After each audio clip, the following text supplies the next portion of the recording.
back with another video. Students, this is the part 3 of Principles of Inheritance and Variation from class 12. Today we are going to do a very interesting, short yet important topic, which is sex determination. Now students, sex determination का मतलब क्या होता है कि mail में कौन से allosomes होते हैं, फीमेल में कौन से एलोसोम्स होते हैं, वो लोग कैसा गैमीट फॉर्म करते हैं, राइट, और कौन सा गैमीट किस गैमीट से मिलकर के या तो मेल फॉर्म करता है या तो फीमेल फॉर्म करता है, ये सारा मैकेनिज्म हम लोग सीखते हैं सेक्स डिटर्मिनेशन में.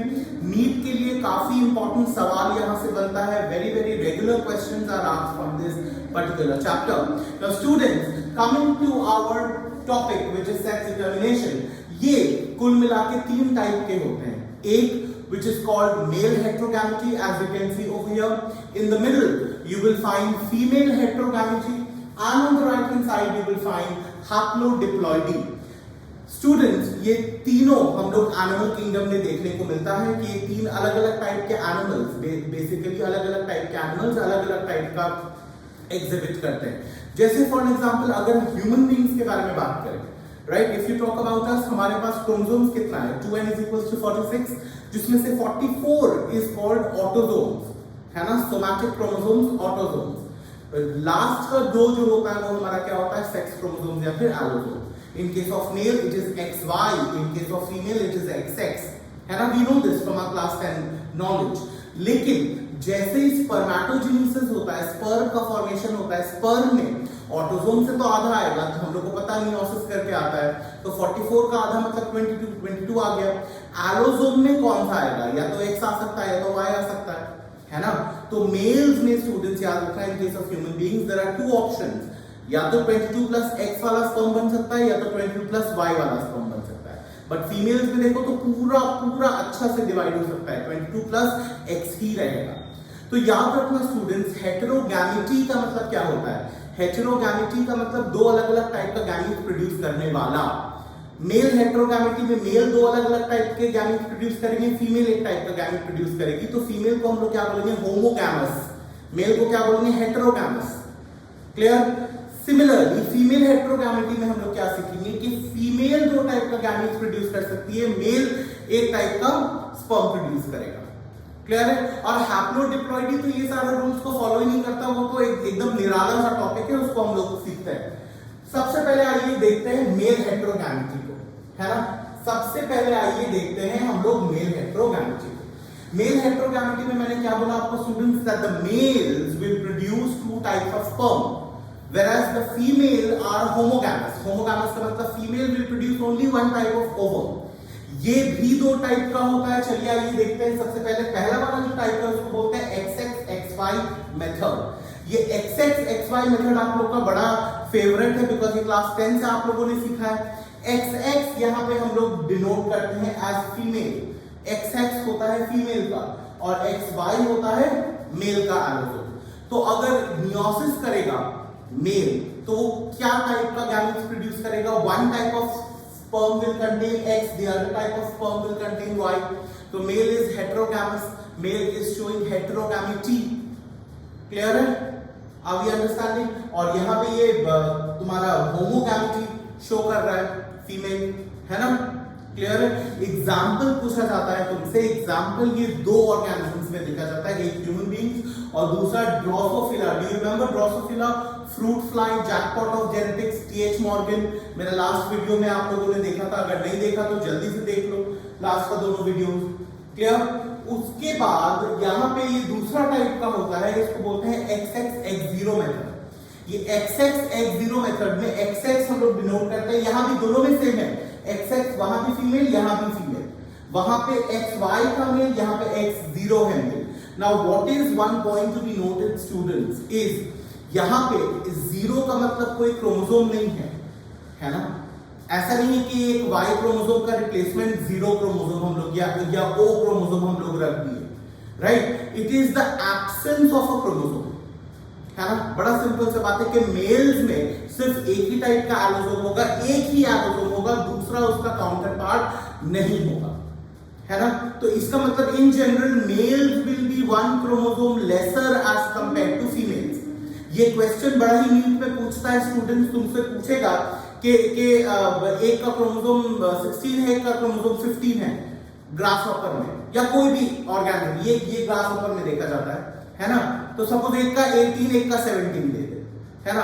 पूछे इसमें से मेल कौन है, फीमेल कौन है, बताओ।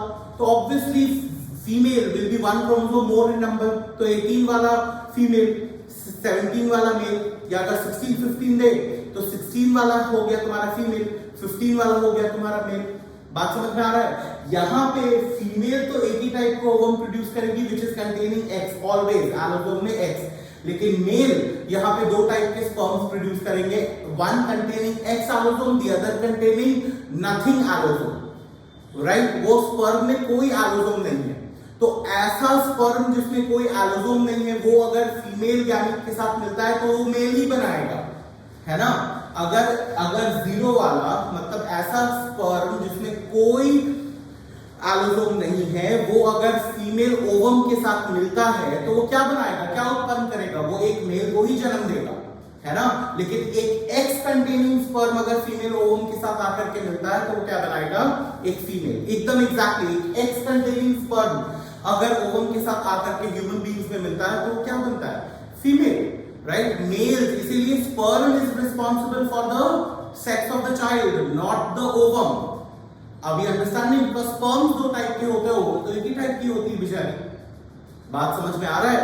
तो ये सारा लाइंस को सही से ये समझिएगा, एग्जांपल्स, टाइप्स, और इसका इंग्लिश में क्या क्या इसका लाइंस आ सकता है ना, कि which containing sperm get fused with what containing ovum gives rise to what. तो ऐसा क्वेश्चन बहुत आता है। चलिए दूसरा टाइप का सेक्स डिटरमिनेशन में जाते हैं, जिसको हम लोग बोलते हैं फीमेल हेटेरोगैमेटी। ये फीमेल हेटेरोगैमेटी जो होता है ना, यहाँ पे एकदम सेम चीज है, बस आप जेंडर को रिवर्स कर दीजिए। यहाँ पे फीमेल्स दो टाइप का ओवम प्रोड्यूस करेंगी, मेल्स एक टाइप के स्पर्म प्रोड्यूस करेंगे। तो इसका मतलब the sex of the child will be determined by the allosome present in the ovum, not by the sperm. यहाँ पे मेल्स रिस्पॉन्सिबल नहीं है सेक्स ऑफ द चाइल्ड के लिए, यहाँ पे फीमेल्स रिस्पॉन्सिबल होती हैं सेक्स ऑफ द चाइल्ड के लिए। ये भी दो टाइप्स के होते हैं स्टूडेंट्स, आपके एनसीईआरटी पे लिखा हुआ है ZW ZZ। ये ZW ZZ हम लोग इसमें देखते हैं बर्ड्स में। यहाँ पे जो ZW है that's the allosomal representation of females and ZZ is for males. तो मेल्स हमेशा एक ही टाइप के स्पर्म प्रोड्यूस करेंगे after meiosis which is containing one Z, और females after meiosis can contain either Z as the allosome in the ovum or W as the allosome in the ovum. तो अगर Z containing ovum कोई भी sperm के साथ मिलता है तो वो क्या बनेगा, अल्टीमेटली मेल, और W containing ovum अगर कोई भी sperm के साथ मिला तो वो क्या बनेगा, फीमेल। बात समझ में आ रहा है। तो यहाँ पे ovum is responsible for the sex of the child, not the sperm। ये बर्ड्स में देखा जाता है, जैसे कि तुम्हारा वो चिकन हो गया, है ना, रूस्टर और hen and all, राइट। यहाँ पे ऑन द कॉन्ट्री दूसरा जो फीमेल हेटेरोगैमेटी का एग्जांपल आता है वो है ZOZZ।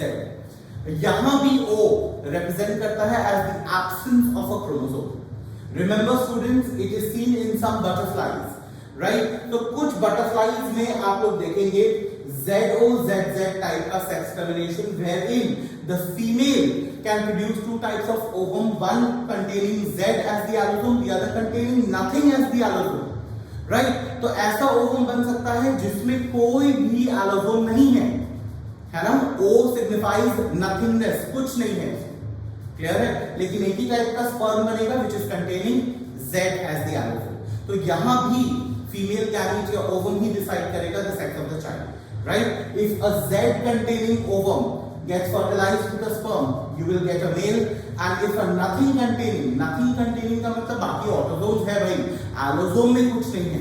If that particular ovum gets fused with a Z containing, obviously सारा sperm तो Z ही है, containing sperm, so ultimately what will you get? You will get a ZO, and ZO means what? A female. Are we understanding? Clear है यहाँ पे। तो यहाँ पे female decide करती है, फीमेल का जो ओवम है, आई मीन दैट डिसाइड करता है the sex of the child, clear. तो it is just the reverse. तो यहाँ पे याद रखना students, the female will be one chromosome lesser as compared to the male, है ना, राइट। हम लोग ग्रास हॉपर में क्या देखे थे, ग्रास हॉपर में the male was one chromosome less as compared to the female, यहाँ पे the female is 1 chromosome less as compared to the male. Clear है, राइट? तो इंसेक्ट्स के बारे में अगर कोई पूछेगा ना students, insects is a very very big term. इसमें तुम्हारा मेल हेटेरोगैमेटी का भी एग्जांपल आ सकता है, XX XY मेथड, है ना? फिर मेल हेटेरोगैमेटी में तुम्हारा दूसरा वाला भी आ सकता है, XX X0 मेथड, राइट? फिर उसके बाद तुम्हारा बटरफ्लाइज वाला भी आ सकता है, ZO ZZ मेथड। ये सब तो इंसेक्ट्स में है। इनफैक्ट स्टूडेंट्स, इंसेक्ट्स का थर्ड वाला भी आता है व्हिच इज हैप्लोडिप्लॉइडी। आइए हैप्लोडिप्लॉइडी सीखते हैं। तो ये जो हैप्लोडिप्लॉइडी होता है ना स्टूडेंट्स, राइट, दिस पर्टिकुलर हैप्लोडिप्लॉइडी ये देखा जाता है हनी बीज में, राइट? हनी बीज में देखा जाता है हैप्लोडिप्लॉइडी। हैप्लोडिप्लॉइडी का मतलब होता है कि some organisms are haploid whereas some organisms are diploid in their adult stage. Can you believe it? Right? चलिए इसको सीखते हैं आहिस्ता आहिस्ता करके। इसको समझना थोड़ा सा मुश्किल है, तो थोड़ा सा इसको आराम से समझने का कोशिश करते हैं। चलिए, एक हनी बी के हाइव में, हनी बी की छत्ता में 3 टाइप के बीज होते हैं। एक तुम्हारा क्या है, एक जो होता है वो है queen, the other is the drone and the third one is the worker, right? तो याद रखना सबसे ज्यादा होते हैं वर्कर, उसके बाद आते हैं ड्रोन, उससे कम होती है क्वीन। क्वीन तो सिर्फ एक ही होती है। क्लियर है ना? तो क्वीन जो होती है वो क्या होती है, वो डिप्लॉयड होती है। Queen is diploid and she is a fertile female, right? Drones are haploid. This is so strange, this is so strange, है ना, that the female is diploid, है ना? वर्कर भी फीमेल है और वो भी क्या है, डिप्लॉयड। मतलब फीमेल रहेगी तो 100% क्या होगी, डिप्लॉयड। और ड्रोन है तो ड्रोन तुम्हारा मेल है, और मेल रहेगा तो क्या होगा, हैप्लॉयड। बात समझ में आ रहा है ना? तो queen is fertile female, drones are fertile male, but worker is a sterile female. Sterile female का मतलब workers can not participate in sexual reproduction. वो सेक्सुअल रिप्रोडक्शन के लिए वर्कर्स का कोई काम नहीं है। वर्कर का काम होता है सिर्फ हनी का ये हाइव बनाना, छत्ता बनाना, राइट? और जो लार्वा है उसको खाना देना, करेक्ट, और हनी बनाना। ये 3 काम होता है वर्कर का। तो वर्कर को तो हम कैंसिल कर देते हैं अपना कॉन्वर्सेशन से, because it will not take part in sexual reproduction. हम लोग बात करते हैं सिर्फ क्वीन और ड्रोन्स के बारे में, है ना? क्वीन और ड्रोन्स के बारे में। अच्छा, by the way the n value for honey bees is कितना? The n value for honey bees is 16। तो क्वीन अगर मैंने बोला कि डिप्लॉयड है, इफ आई से द क्वीन इज डिप्लॉयड, इसका मतलब क्वीन का वैल्यू कितना हुआ, क्रोमोसोम का 2n = 32। ड्रोन्स का कितना हुआ, n = 16, बिकॉज़ मैंने बोल चुका था कि क्वीन ये ड्रोन्स आर हैप्लॉयड, है ना? तो ये जो मेल है तुम्हारा फर्टाइल मेल, ये हैप्लॉयड होता है, और फर्टाइल फीमेल जो तुम्हारी है वो क्या होती है, डिप्लॉयड। इसी के लिए इस टाइप का सेक्स टर्मिनेशन को हम लोग बोलते हैं हैप्लोडिप्लॉइडी, है ना? Haplo from here and Diplo from here. Clear है? लेकिन यहाँ पे जो एक इंपॉर्टेंट एस्पेक्ट है ना स्टूडेंट्स, वो है गैमीट बनाने का तरीका। अब तक हम लोग जितना भी देखे थे सेक्स टर्मिनेशन, वहां पे गैमीट बनाने का तरीका क्या था, थ्रू मियोसिस। यहाँ पे गैमीट्स कैसे बन रहे हैं, यहाँ पे क्वीन तो आराम से भाई बढ़िया से वो मियोसिस करके अपना क्रोमोसोम नंबर को आधा करके एक फीमेल गैमीट तैयार कर ली जिसके पास n = 16 है। लेकिन अगर ड्रोन भी ऐसा करने जाएगा तो उसका तो खटिया खड़ा हो जाएगा भाई, उसका तो फ्रैक्शन में आ जाएगा क्रोमोसोम का number n/2, which is not possible। इसी के लिए एक हैप्लॉइड ऑर्गेनिज्म को अगर मियोसिस अगर गैमीट प्रोड्यूस करना है तो वो कैसे प्रोड्यूस करते हैं, not with the help of meiosis but with the help of mitosis, है ना? ये याद रखना स्टूडेंट्स कि ड्रोन्स प्रोड्यूस करता है अपना male gamete with the help of mitosis. तो यहाँ भी तुम्हारा n का वैल्यू कितना आ जाता है, 16। दोनों में आ गया n16, एक मियोसिस से एक माइटोसिस से। Now I think the concept is clear. यहाँ पे the female gamete will be fused with the male gamete, and what do you get? You get 2n = 32, and the moment I say that 2n = 32, तुम ये बात तो 100% certainty के साथ बोल सकते हो that she is going to be a male, a female. Why? Because the organism is diploid. Since the organism is diploid, you can 100% certainty के साथ तुम क्या बोल सकते हो that she is going to be a female. अब भाई queen होगी या वर्कर होगी, ये एक क्वेश्चन आता है ना भाई, तो क्वीन होगी या वर्कर होगी, ये कैसे करके पता चलता है? तो ये बेसिकली होता है with the help of the concept of royal jelly. Basically क्या होता है ना, सारा हनी बी का लार्वा को रॉयल जेली खिलाया जाता है ना, royal jelly at the beginning. सारा जो लार्वा होता है सबको रॉयल जेली खिलाया जाता है, वो वर्कर का हो या क्वीन का हो या ड्रोन का, है ना। तो क्वीन हो या वर्कर हो, अभी हम लोग अपना क्वीन और वर्कर का डिस्कशन को लेकर के चलते हैं।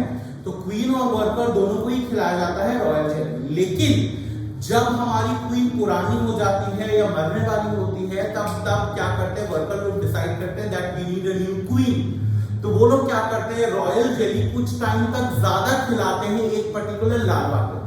अब सुनो, ये रॉयल जेली कुछ दिन ज्यादा खिलाने की वजह से क्या होता है, the worker gets transformed into a queen.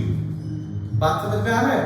वरना तो हर समय वर्कर ही बनता है, लेकिन जब हमारी प्रेजेंट क्वीन बहुत पुरानी हो गई है, उसको मरना होगा, वो एग्स प्रोड्यूस नहीं कर पा रही है, तो इसी की वजह से क्या करते हैं, एक नया क्वीन का जरूरत पड़ता है। और वो नया क्वीन कैसे बनाते हैं कि कोई भी पर्टिकुलर फीमेल लार्वा को ले लो और उसको ज्यादा दिन तक रॉयल जेली खिला दो, है ना। तो it is all due to the royal jelly, है ना, right, it is due to the royal jelly, है ना। इसका कोई जेनेटिक से लेना देना नहीं है, क्लियर है। तो अब तो बात हो गया मेरा सारा फीमेल का, है ना, सारा फीमेल्स के बारे में बात हो गया, वो क्वीन हो या वो वर्कर हो। अब मेल्स कैसे फॉर्म होते हैं, ये एक बहुत बड़ा क्वेश्चन आ गया भाई। मैंने कहा था कि एक हनी बी के छत्ता में ड्रोन्स भी तो होते हैं, तो यहाँ पे तो मैंने देखा है क्वीन और ड्रोन मेट कर रहे हैं, तो 100% ऑलवेज हमेशा फीमेल ही आएगी, whether she is a queen और whether she is a worker, that is not important question, right. The question is where are the males coming from, where are the males coming from. तो males जो आते हैं students, वो कैसे आते हैं पता है, ये है तुम्हारा female gamete. Female gamete directly with the help of a phenomenon, अब ये वर्ड लिखेंगे तो तुम लोग समझ जाओगे, है ना, ये वर्ड लिखेंगे तो तुम लोग समझ जाओगे, पार्थेनोजेनेसिस। याद आया कुछ, है ना, राइट। तो पार्थेनोजेनेसिस से the female gamete directly becomes the zygote of a drone, right. बात समझ में आ रहा है? The female gamete directly due to parthenogenesis, partheno काटनी मत कर देना, वो तो प्लांट्स में होता है ना। We are not talking about fruit formation, we are talking about embryo formation with the help of female gamete, है ना। तो यहाँ पे देखो, the female gamete directly, यहाँ पे तुम्हारा कोई भी रिलेशन नहीं है मेल गैमीट से, कोई रिलेशन नहीं है मेल गैमीट से। The female gamete directly due to parthenogenesis, it gets transformed into the embryo of a drone, into the larva of a drone. बात समझ में आ रहा है? इसका मतलब drones have only mothers and no fathers. Clear है? Drones have only mothers. पहले अच्छा से सुनो, drones have only mothers. But ये क्या इसका बाप है? ये ड्रोन क्या, ये वाला ड्रोन का बाप है? बिल्कुल नहीं है भाई, बिल्कुल फादर नहीं है उसका। क्यों? क्योंकि यहाँ पे तो female gamete has directly transformed into the drone, इसीलिए ड्रोन में तुम्हारा गैमीट भी क्या आया, n = 16, जितना तुम्हारा फीमेल गैमीट में, इसीलिए तो ड्रोन तुम्हारा क्या होता है, हैप्लॉइड होता है, इसीलिए तो ड्रोन तुम्हारा क्या होता है, हैप्लॉइड होता है। लेकिन ये वाला ड्रोन और ये वाला ड्रोन में कोई ये नहीं है, ये रिलेशन नहीं है, क्योंकि यहाँ पे मेरा मेल गैमीट लगी रहा नहीं है। यहाँ पे the drone is getting born from the female gamete through parthenogenesis. तो ड्रोन की सिर्फ माँ है ना, ड्रोन्स का कोई बाप नहीं है, drones do not have fathers, right. Similarly drones do not have any sons, drones only have daughters, है ना, फीमेल आई ना, तो इसका मतलब क्या है, drones have only daughters, drones can only make daughters, drones cannot make sons। ये सब लाइंस को अच्छे से देखो, ट्रू फॉल्स में आता है। drones have only mother, no father, drones can produce only daughters and no sons, है ना। but drones do not have any fathers, but they can have grandfather। grandfather का मतलब they can have nana, है ना, and they can have grandson। grandson का मतलब they can have नाती, है ना। drones can have nana and drones can have nati, but drones do not have fathers and drones do not produce sons, है ना। ये काफी कॉम्प्लिकेटेड सा एक स्टेटमेंट है, थोड़ा सा इसके बारे में सोचो। And with this thought let me and sex determination. अगर आप लोगों को फिर भी ये लाइन नहीं समझ में आया, नाती पोता दादा दादी वाला कहानी, प्लीज मुझे बताइएगा कमेंट में। I will be happy to help. Thank you, keep learning, keep growing.